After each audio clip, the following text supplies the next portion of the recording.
លាញ់គ្នាច្រើនឆ្នាំហើយថ្លៃអនុសាក៏មានច្រើនពេកក្រៃរាប់មិនអត់ដែរស្មួនតែការឈឺចាប់មិនគួរសងវាកាត់ឡើងស្ទួនជីវិតស្នេហាបងនឹងអូនត្រូវសូនទាំងមិនទាន់អស់ចិត្តស្រឡាញ់ខ្លាំងងក់ងក៏ខ្លាំងឆ្លុះគ្នាក៏ច្រើនតែបេះដូងមិនដែលហ៊ានប្រហើនសំបីគ្នាឡើយស្រីអូនប្រើពីបាយក្រោយពីមានវត្តមានអ្នកទី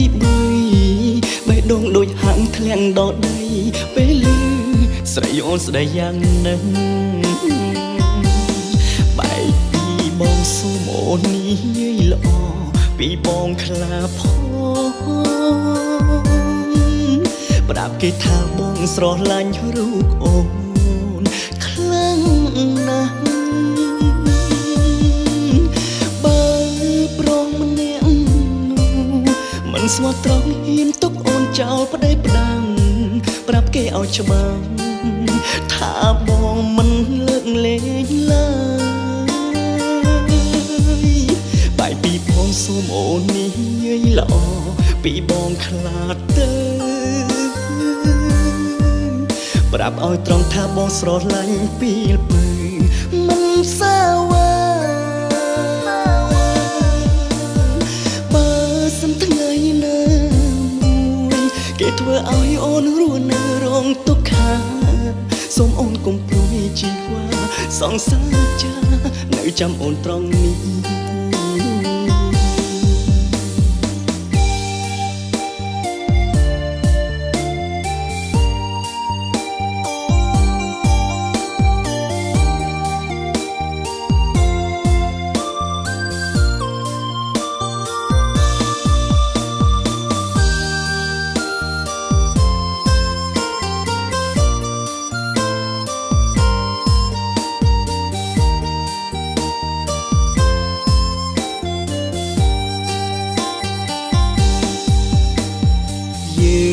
ស្រឡាញ់គ្នាច្រើនឆ្នាំហើយថ្លៃអនុសាក៏មានច្រើនពេកក្រៃរាប់មិនអត់ដែរស្មួនតែការឈឺចាប់មិនគួរសងវាកាត់ឡើងស្ទួនជីវិតស្នេហាបងនឹងអូនត្រូវសូនទាំងមិនទាន់អស់ចិត្តស្រឡាញ់ខ្លាំងងក់ងក៏ខ្លាំងឆ្លុះគ្នាក៏ច្រើនតែបេះដូងមិនដែលហ៊ានប្រហើនសំបីគ្នាឡើយស្រីអូនប្រើពីបាយក្រោយពីមានវត្តមានអ្នកទី3បេះដូងដូចហាងធ្លាក់ដល់ដីពេលឮស្រីអូនស្ដីយ៉ាងនឹង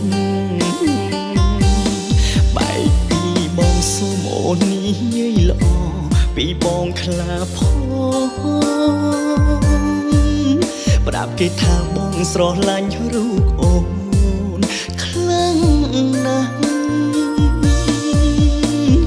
បើប្រងម្នាក់នោះ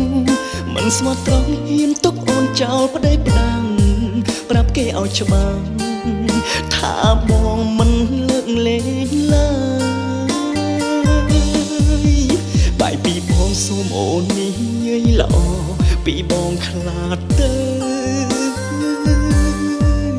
ប្រាប់ឲ្យត្រង់ថាបងស្រឡាញ់ពីលពើ